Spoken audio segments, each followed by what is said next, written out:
Dear students, +1 psychology text ബുക്കിലെ chapter 3-ലെ ക്വസ്റ്റ്യൻസും ആൻസേഴ്സും ഈ വീഡിയോയിൽ കൊടുത്തിരിക്കുകയാണ്.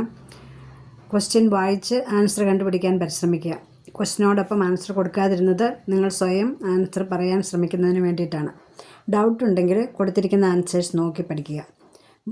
ബോർഡ് എക്സാമിന് റിപ്പീറ്റഡായി വന്നിട്ടുള്ള സെലക്റ്റഡ് ക്വസ്റ്റ്യൻസാണ് ഇവിടെ കൊടുത്തിരിക്കുന്നത്. അതുകൊണ്ട് എക്സാമിന് വളരെ യൂസ്ഫുൾ ആയിരിക്കും.